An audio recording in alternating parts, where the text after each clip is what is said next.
Defense minister's status drops to historic low, U.S. expert, she fears military coup. Mainland residents discuss post-COVID symptoms, fear of cold and wind, wearing cotton in hot weather. Real estate prices plummet to cabbage prices across China. 95 cities experience Hegangization. Victim of forced abortion by authorities, Jiangsu woman's years-long fight for justice yields no results. The New York Times targeting of persecuted group only benefits Beijing. China's rapid warship construction raises concerns of a potential Taiwan invasion. It's all covered in today's China Truths. Defense minister's status drops to historic low, U.S. expert, she fears military coup. The Chinese Communist Party has significantly reduced the political status of its defense minister, marking a historic low for the role within the party. At the CCP's July 3 plenum, General Dong Jun, unlike his predecessors, was notably excluded from both the Central Military Commission and the State Council. This move indicates a broader trend under Xi Jinping's leadership, where no defense minister has ascended to such high-ranking positions. Recent ministers, including Liang Guanglia, Chang Wanchuan, Wei Fenghe, and Li Shangfu, were confined to roles as members of the Central Military Commission and state councilors. Carl Schuster, former director of operations at the U.S. Pacific Command's Joint Intelligence Center, comments that this trend represents not merely a personal demotion for Dong Jun but a systematic effort to diminish the entire military's influence within the party. Schuster notes, Xi Jinping is actively working to diminish the military's influence and its power within the party. He also appears to view the PLA's diplomatic activities with skepticism. The role of the CCP's defense minister has become largely symbolic, tasked primarily with representing the military's image in media interactions and international military relations. Schuster further explains that Xi Jinping wants direct control over foreign affairs. He expects the military to follow orders without question. He perceives the military as having developed too much autonomy. That's why he has excluded the defense minister from the Central Military Commission. His message to the military is clear: your job is to execute policies, which are determined solely by the Central Military Commission. From this perspective, Xi is tightening his grip on the military, limiting its autonomy and ensuring it remains firmly under his control. Why is Xi Jinping curtailing the military's power? Schuster believes it's driven by Xi's insecurity. He's worried that if the military sides with the opposition, he could be overthrown. The backdrop to Xi's concerns includes a series of high-profile military detentions and disappearances over the past year. In April, Hong Kong media reported the arrest of Lieutenant General Zhang Zhenzhong, former deputy commander of the CCP's rocket force, and his successor, Liu Guangbin. By June, former Chinese Navy Lieutenant Colonel Yao Qing posted on X that on the 26th, Rocket Force Commander General Liu Chao was taken away during a meeting in his office. Simultaneously, Chinese Foreign Minister Qin Gang and later, in September, Defense Minister Li Shangfu also vanished. These incidents, according to former Peking University law professor Yuan Hongbing, signal Xi's crackdown on perceived dissent within the military ranks. Yuan reveals that internal reports accused Liu Chao and other top military leaders of being two-faced, outwardly supporting Xi's stance on the Taiwan conflict while secretly opposing it. This clandestine opposition aligned with the views of former National Defense University political commissar Liu Yazhou, known for his stance against military action towards Taiwan, contrasting sharply with Xi's directive in 2022 for the military to concentrate fully on combat readiness. The consequences of these tensions became apparent on June 27, when it was officially announced that both Li Shangfu and his predecessor, Wei Fenghe, were expelled from the party for severe disciplinary and legal infractions. Schuster noted that this tactic is Xi's way of enforcing loyalty among his subordinates. Schuster said, "A dictator once said that the greatest loyalty comes from those who feel insecure about their positions. If they know I can fire them at any time, they'll work harder to please me." I think Xi took that lesson to heart. Then, Xi appointed Admiral Dong Jun as the new defense minister 3 months after Li Shangfu's disappearance, marking him as the lowest-ranking defense minister in terms of political status in CCP history. Schuster said, I think she's very worried about the military's evolution, fearing it might act on its own interests. He wants the military to strictly follow the directives of both himself and the party. His biggest concern is the military forming an alliance with any potential opposition within the party. To achieve this, he needs not only loyalists in the military but also a reduction in the military's influence within the party. Mainland residents discuss post-COVID symptoms, fear of cold and wind, wearing cotton in hot weather. Since the abrupt end of the zero-COVID policy, outbreaks have been sporadic, with overcrowded hospitals becoming routine. Recently, Guangdong unexpectedly reported over 18,000 new cases in July, with younger people experiencing more severe symptoms. Disease control centers nationwide have started urging citizens to take precautions, noting a resurgence that began in late June. This has sparked widespread discussion on social media about the return of the COVID-19 outbreak. Currently, post-COVID symptoms have also become a hot topic online. One person from Guizhou said, "It's been over a year, and I'm still on medication. It's already May, and I'm still wearing cotton clothes." A 55-year-old from Chongqing shared, "After a lung infection around Chinese New Year, I became extremely sensitive to cold and wind. Even at 30 degrees, I'm still wearing down pants. If I wear less, the wind feels like it's cutting into my bones, and I immediately get a cold and fever. I have to wear cotton clothes and pants to block the wind and use heat packs. I sweat profusely even with minimal movement, so I don't dare go out. At night, even turning over in bed makes me sweat heavily, but then it gets better. I don't want to live anymore." A post-infection sufferer from Shaanxi shared that even a slight breeze while walking is unbearable. "I don't dare move at home. I can only take tiny steps." A young person from Hunan shared that after contracting COVID-19, they developed pneumonia and now struggle to walk upstairs, getting out of breath with even minor movement, like an elderly person. Another patient said they recovered over a year ago but still suffer from dizziness, fatigue, insomnia, and tinnitus. Even small tasks leave them exhausted, with no energy throughout the day. They feel constantly groggy, as if life is worse than death. Commenting on these post-COVID symptoms, Beijing-based traditional Chinese medicine Dr. Zhang Xiaoyang explained that after infection, the body's vital energy is inevitably weakened, with fatigue being the most common symptom. Modern medicine refers to this as post-infection fatigue syndrome, while traditional Chinese medicine describes it as a deficiency of vital energy. Issues like sensitivity to wind, water, and cold can be managed with traditional Chinese medicine treatments. Real estate prices plummet to cabbage prices across China. 95 cities experience Hegangization. China's real estate market continues its pronounced decline, with sweeping price reductions impacting not just small and medium-sized cities, but also the outskirts of major urban areas. This downturn has led to housing costs plummeting to remarkably low levels across the nation. In the northernmost part of Heilongjiang province, directly across from Russia on the Heilong River, Hegang City exemplifies this trend. Once a bustling coal mining hub, Hegang suffered economically after its coal reserves were depleted. With no alternative economic opportunities, it was designated by the CCP as a resource-exhausted city. This has made homes in Hegang incredibly affordable, with properties available for just tens of thousands of yuan, establishing the city as a benchmark for low-cost housing in China. Similarly, Xiao Hao, after an unsatisfactory post-college period in Hangzhou, moved to Hegang with his girlfriend. They bought a 70-square-meter home for 40,000 yuan, about $7,040. Working remotely, they enjoy a lifestyle easily sustained by Hegang's lower cost of living, highlighted by dining out extravagantly for just over 100 yuan, far less than what even snacks would cost in Hangzhou.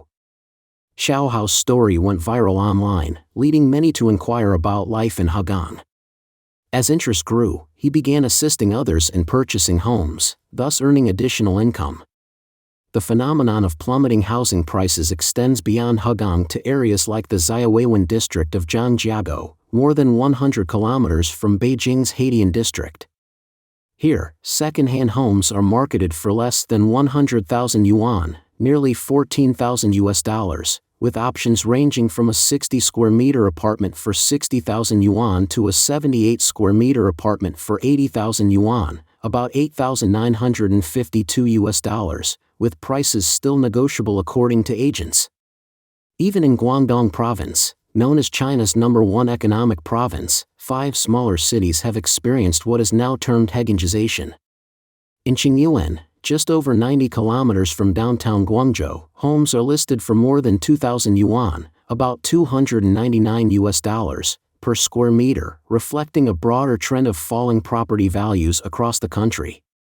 This housing affordability crisis has led many young professionals in larger cities to view these emerging hegangs as refuges from the relentless pace of urban life. Overwhelmed by the competitiveness of major cities, they contemplate purchasing homes in smaller cities, embracing the lying flat lifestyle to take a genuine break and fully decompress. Victim of forced abortion by authorities, Jiangsu woman's years-long fight for justice yields no results. According to NTD television, the CCP's family planning policy has caused countless atrocities over the years. One such victim is Gao Shijuan, a rights activist from Jiangnan, Jiangsu province. Gao told NTD reporters that in 1999, she paid the fee to have an IUD, intrauterine device, inserted, but it was never inserted. She then became pregnant and was subjected to a forced abortion by the government when she was 5 months along. Prior to this, she was also misdiagnosed at the Jiangnan Maternity and Child Health Hospital, leading to a surgical mishap. She said, "I had to undergo 3 surgeries in a row, which resulted in losing my reproductive function." Over the years, Gao's efforts to petition and seek justice have been in vain. Instead, she has faced even more pressure from the authorities. In 2022, she was illegally detained. Gao said, "I posted something on my social media about the Chain Woman incident, using it to highlight my grievances. The authorities accused me of spreading rumors and gave me a week-long administrative punishment. Here is the punishment notice." Furthermore, Gao mentioned that she was a victim of government-forced demolition and eviction. In 2013, a demolition project in the Guanzhuang area of Jiangnan involved the forced relocation of 198 households, affecting a total area of 50,000 square meters. She said, the Jiangnan Public Security Bureau participated in the illegal demolition, even resorting to deploying SWAT teams and police vehicles for suppression. Dozens of people surrounded us, cut off our water and electricity, prevented us from going to work or school, and held us under siege. If you refused to sign the agreement and argued with them even a little, they would slap you until your face swelled up like a pig's. According to Gao, the authorities forced her family members to sign the agreement, and the evaluation of their house area was significantly undervalued, causing them considerable losses. The New York Times targeting of persecuted group only benefits Beijing. On August 16, the New York Times published a series of articles that attempt to paint a distorted picture of Shenyun, a classical Chinese dance and music performance that is highly acclaimed as it tours globally each year.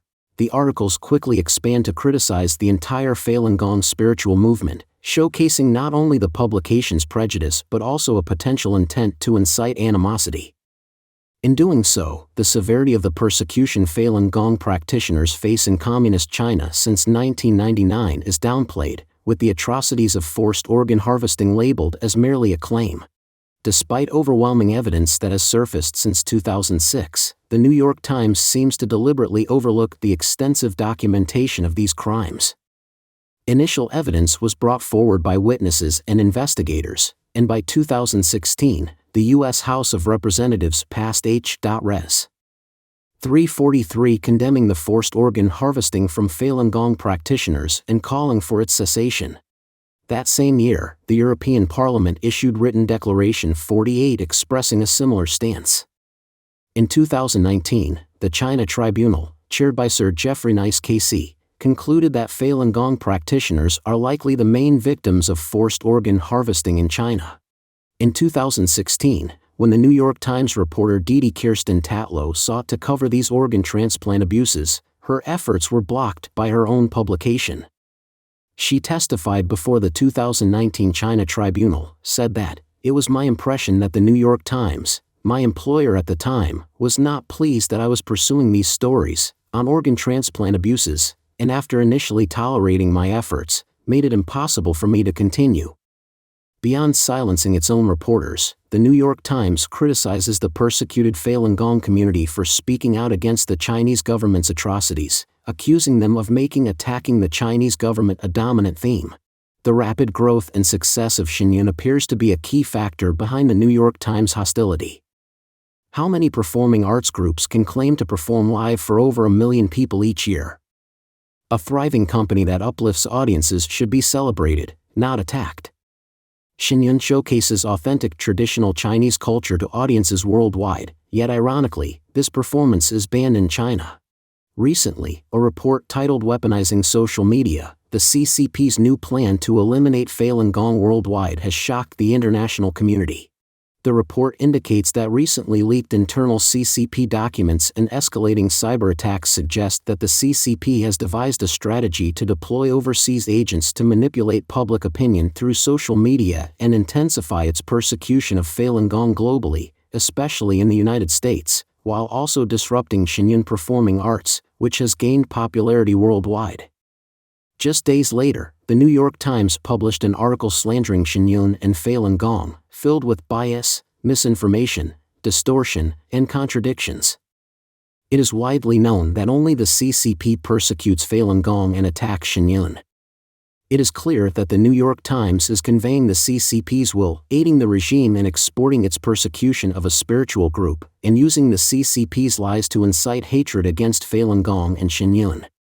In doing so, they are helping the CCP violate human rights and religious freedom.